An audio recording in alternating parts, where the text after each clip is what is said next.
is where we discuss the possibilities.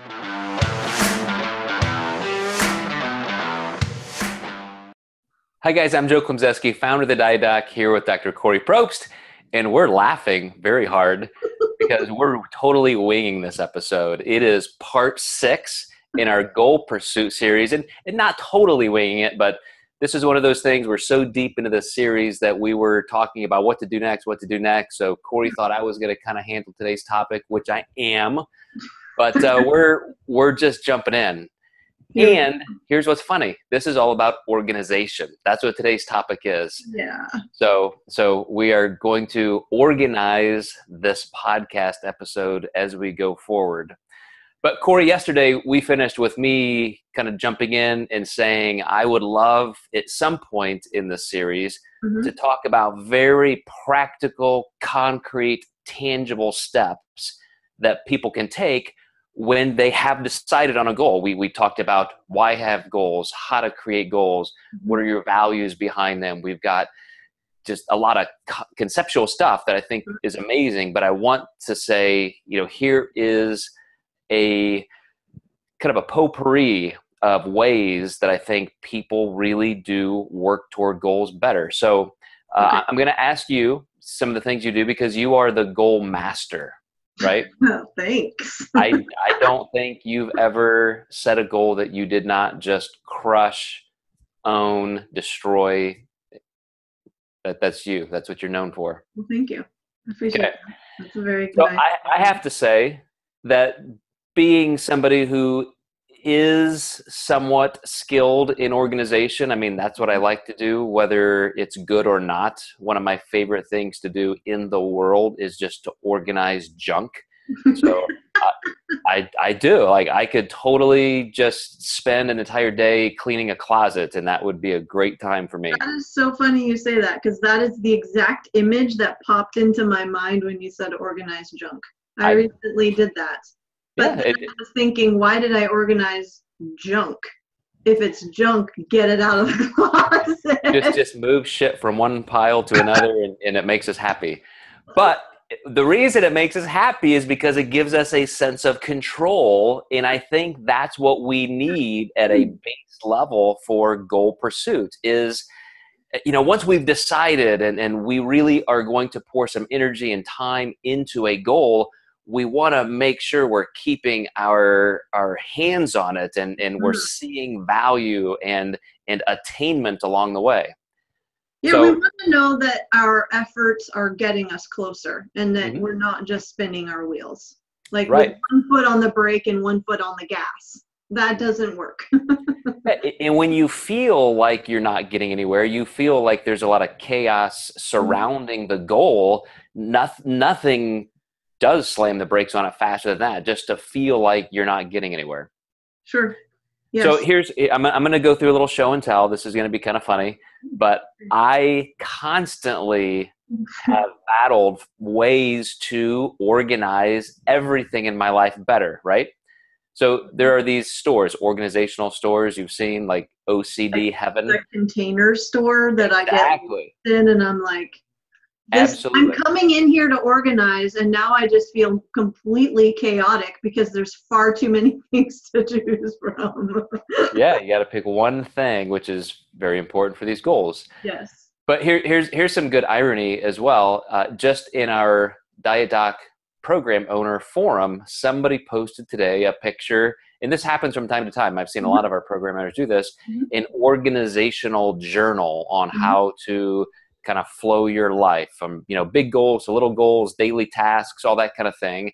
Yeah. And I have tried so hard in my life to perfect the best system for that. Yeah. And I'll show you some of the things I've gone through. I think one of my most complex is a tabbed notebook where I would put, everything I'm working on, from school, business, this project, this project, and they're all tabbed.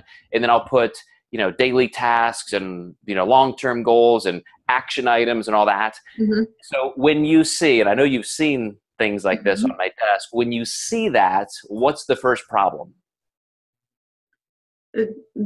Well, I'm like, it's too much all in one place. If it's your entire life in one book, because I'll say this for myself, I've tried that same thing, and I have to consolidate based on what area of my life the focus is on. So I have a journal like that too. Hang on, let me grab it, guys.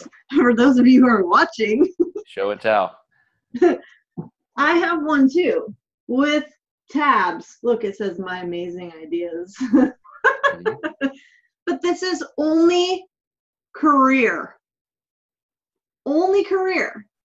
And I have separate notebooks for relationship. And relationship flow chart. I like that. So my fitness and my health goals. That's what helps me to feel organized, because one notebook won't hold all of the thoughts, ideas, action steps for everything. Okay, so that's a perfect answer, because what I would say, and my end point where I'm going to wrap up this entire episode is going to hopefully bring everybody to a point of clarity and simplicity. So I'm starting with the most convoluted on purpose, but that doesn't mean it's bad, because here's what purpose that serves. Mm-hmm. If I can put everything in this as a way of organizing it, what it's horrible for mm-hmm. is to actually go to every day as a way of getting things done, because you just can't. You're right. There's way too much in there. What it's helpful for is to organize thoughts, just like cleaning a closet. Mm-hmm. You're handling it. You're touching it. You know where it is. You're putting it somewhere. It's making you review it and think about it and prioritize it. So you can put that in a book or a journal, and that stays on the shelf and you visit it from time to time. But yes, when there are things that you need to really focus on, and we're talking about goal pursuit, so something that you've decided, this is the one goal I have, which for you've got one journal or one notebook for that one area of your life. Mm-hmm. So out of something like that tabbed, complicated notebook I mentioned, I created just a flow chart, which I really wanted to be on one piece of paper. It ended up being 3. So now I've moved from a gigantic notebook to at least one spreadsheet that I can glance at and say, okay, for this week, these are the areas I should be moving. But mm-hmm. I did actually simplify it to a schedule where you can see Monday, Tuesday, Wednesday, Thursday, Friday.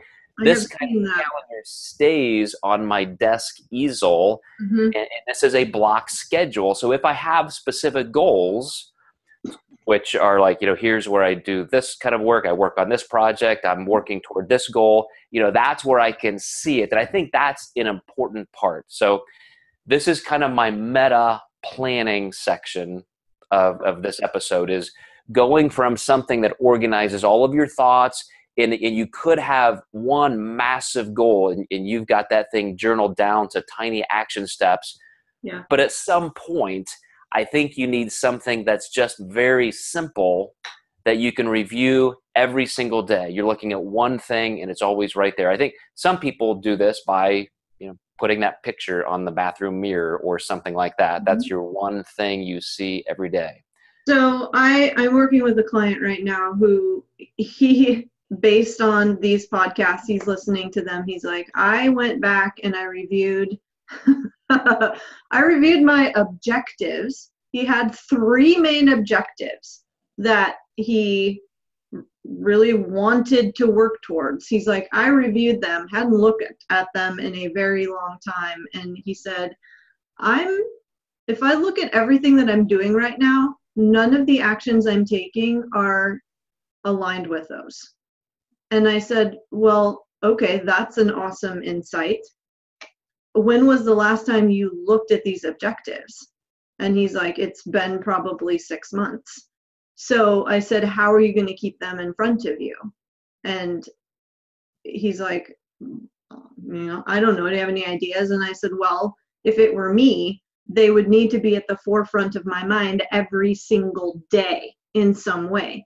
So if you print those off and you have them on your nightstand, for example, like if you want to keep them fresh in your mind so that you can embody the energy that they represent for you on a daily basis, before you go to bed, repeat them out loud.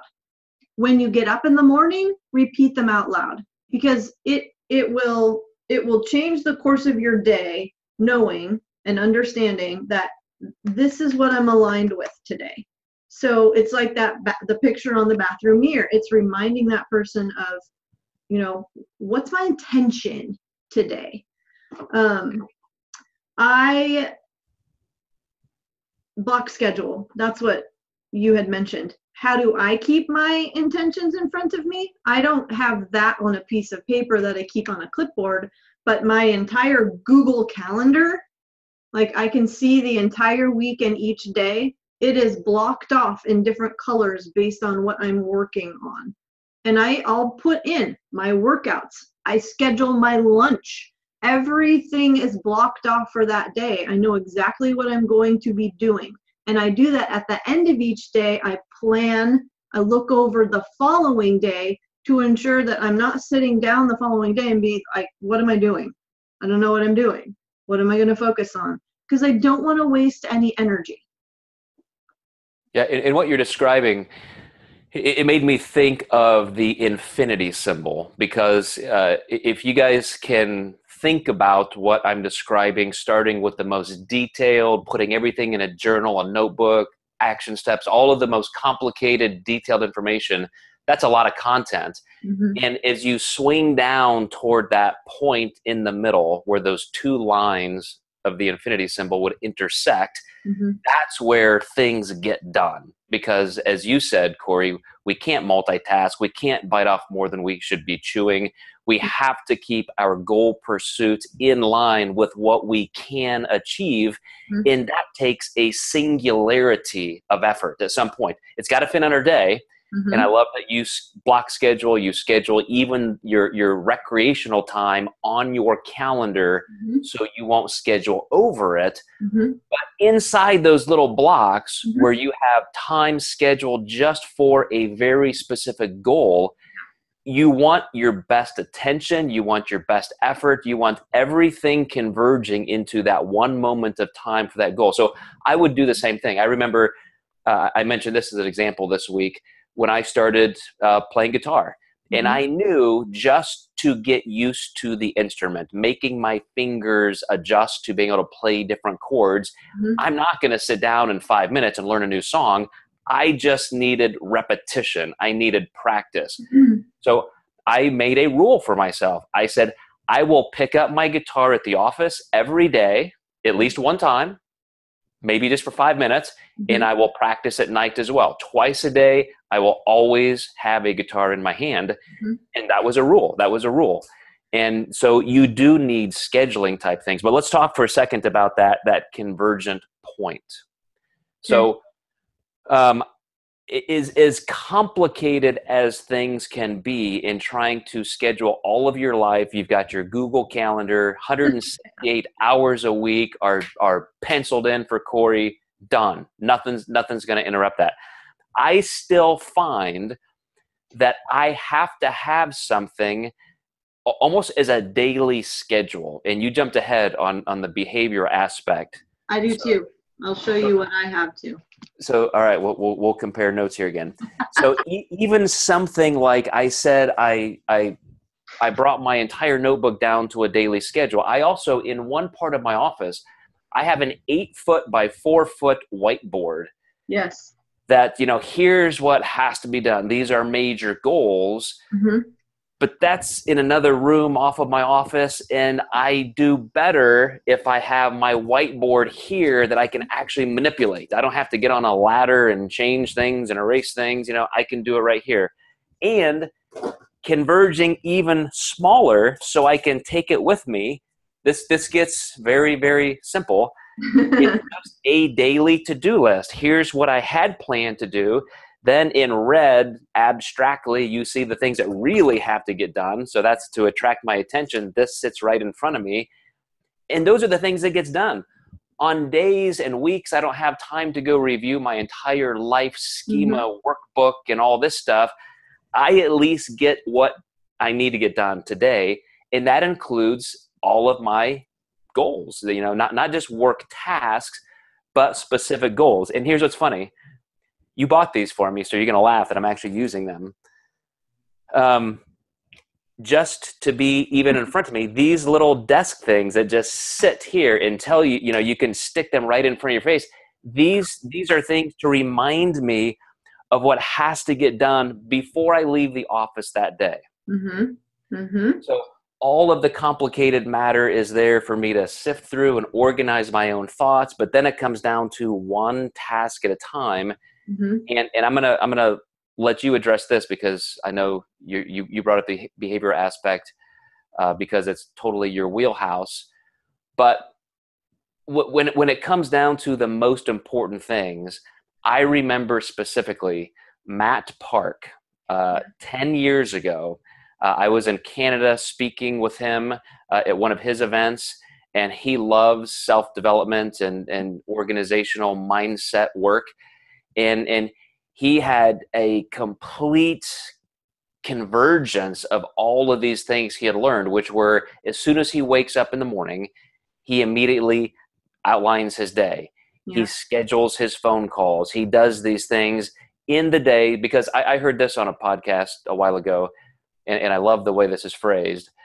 As soon as you wake up and just jump into your phone or your laptop, your inbox, you have given up the sovereignty of your life. I love the way that's phrased. Everyone who's emailed you. Right.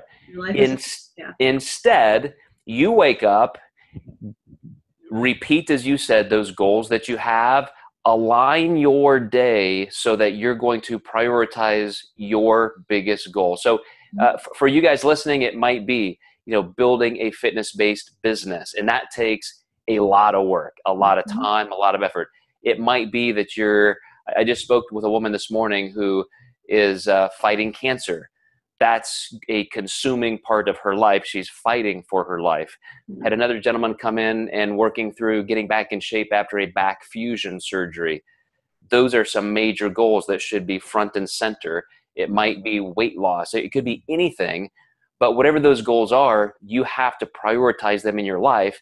And I think all these different organizational tools can help only if you come to that one single point, as I said on the infinity, where all of your effort can maximally be put into that one task. So Kori, tell us how, because truly you are a master at accomplishment.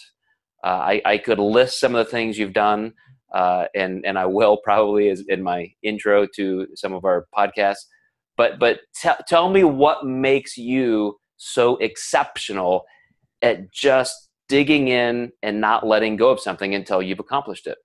Well, I mean, let's first acknowledge that I don't have a perfect process, and no day of mine looks perfect. But because I understand that nothing is going to get done well unless I am as best as possible completely focused on that one thing, I will do everything that I can to structure my environment and my time in a way that allows me to put that clarity and that intense focus on that one thing. I am not trying to do 10 million things at the same time. Am I sometimes, do I get distracted? Absolutely, I get distracted. And it's a process of begin again, come back now, redirect your attention. Because I know the signs when Kori's feeling distracted. And when she is, then it's a redirect. I am constantly redirecting myself.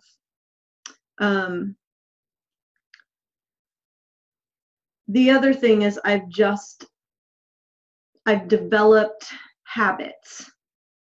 I don't give myself other choices in certain situations.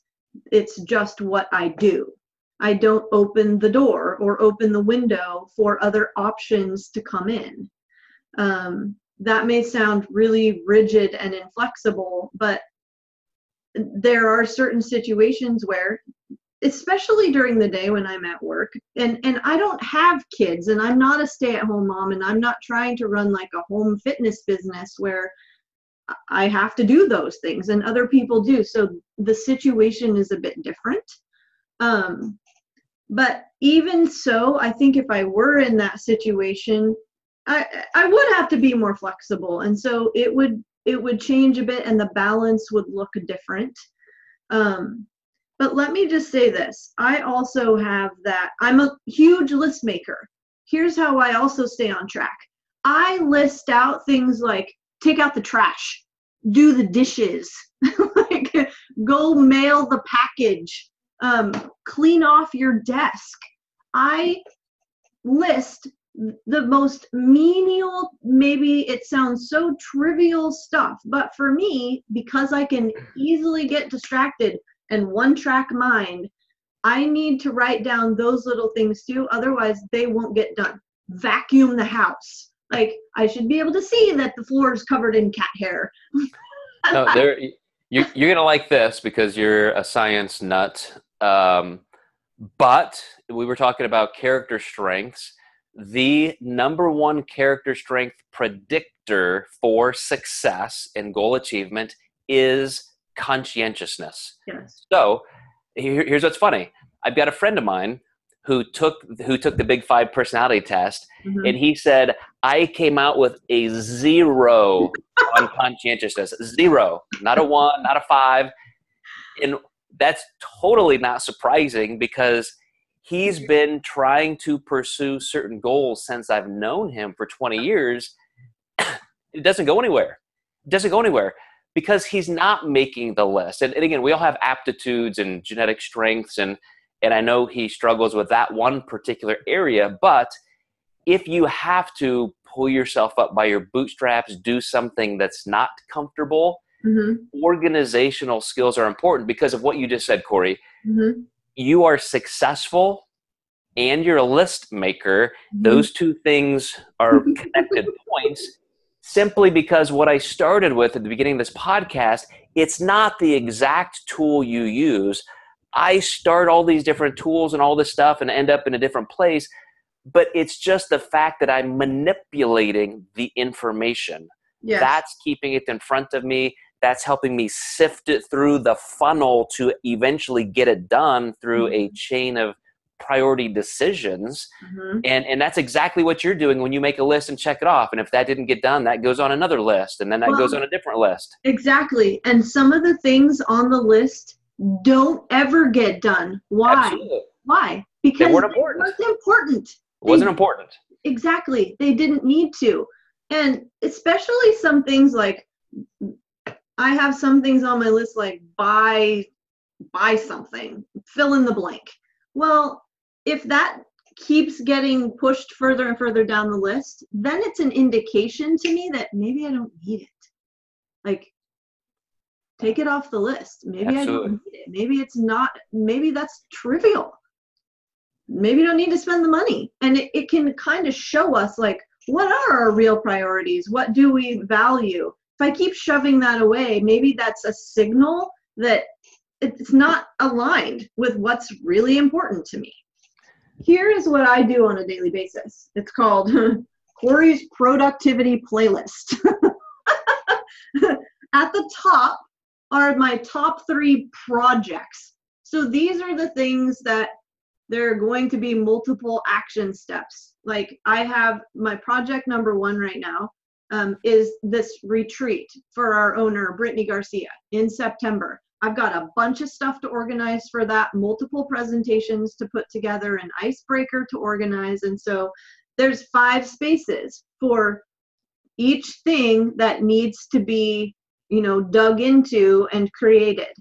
Then I have cycling. Like that's another project of mine. I have this massive goal and there are action steps, things I need to purchase. That's on there. And then the trips that I have coming up. like personal trips, like I need to buy a plane ticket, things like that. Then it's people, and it's people I need to reach out to today, and then people I'm waiting on. So it keeps their names in front of me, so I'm not forgetting, because they're not reaching out to me, so it's not in my inbox. Do you have one of those that you've used that you can hold up to the camera? Oh man, yeah. Because I think I know what it's going to look like. Well, it's messy. Yeah, exactly. My point. So you put that down on paper. I'm just gonna like flash I got it. the screen. So you put that down on paper, then you're crossing things off because you're getting it done, then you're adding to it, then eventually it's so messy you gotta transfer it to a new list and reprioritize. And that thing gets recycled and recycled and recycled. Every day I rewrite it, yes. So it's projects, people, and priorities. And the priorities are the main things I must complete today no matter what. And I could put 14 things on here, but some of them can be completed in like 2 seconds. But that's something that I'm adding to all day long as well. And then they may be transferred over to tomorrow. So guys, this is what I meant by looking at the infinity symbol as a way to organize your life. You have all of this stuff that you have to organize into single points of action, and then they come out on the other end more organized and manageable. So what Kori just showed was similar to some of the things I have done, where I'm listing all the things I need to do for the week, the month, my projects. All that gets put down because it will help you manage your overall life and feel in control, so you can work on a specific goal. And that's what I want to end with. If you have one specific burning goal that through this series you've said, okay, I'm listening, taking notes to all the stuff in this podcast series, and I'm going to accomplish this one thing, this is where you start. I'm holding up a blank page. Yeah. All of the other tools that you can use, they're fine. You're going to throw them away. You're going to resynthesize things, make them better, use them. But if you can just write that one goal, this is what I want to accomplish, on the top of a page, and then write down one thought, one action item. And then you have to handle this every day. You have to look at it. You have to read it. You have to cross things out. You have to rewrite it. You have to do something so that you are physically manipulating and coming in contact with this content every single day, hopefully multiple times a day. But if you're not keeping it in one central place, it's going to be completely out of sight, out of mind. Yeah. Well, I said I get distracted very easily, but I can very easily come back because I have that thing right in front of me. I know where to redirect my attention to. So that's this whole episode was all about just how to express your OCD and call it something good. Remember, all of our strengths operate on a continuum. Right. You can let them control you, or you can control them. But this is a really important concept. Is we love as humans to create some type of order out of our chaos, and we all have different thresholds, how much control we need, how much scares us. But you have to, with a goal, at least put that thing in one spot, and you're going to visit it every single day in some way. So I hope these tools help, because there is no perfect tool. The fact that you will gravitate towards some will just simply help you think of ways and categorize ways in your brain to handle that material and organize it better. And that's what's really most important, is what's happening in your brain to then direct your action toward those goals. Yeah, thanks, Joe.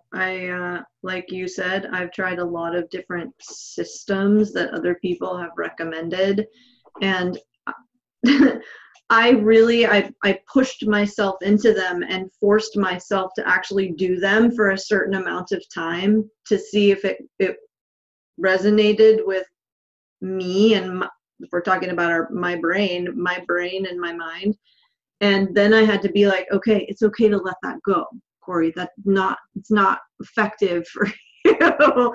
And as chaotic as this might look to some people, it works for me.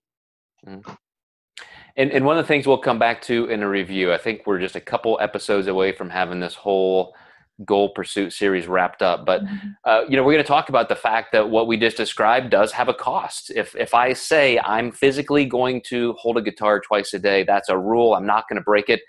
That means other things are getting pushed to the side, and that has to be okay. That goal has to mean enough to do that. You have to make time for it. You have to block schedule it, as Kori said. So we'll talk about some more of those things and make sure we really sharpen this to a fine point as we end. We want to thank you guys again. We're certainly having a lot of fun with this series and hope you are too. And we're going to catch you next time with some more good content. Thanks, guys.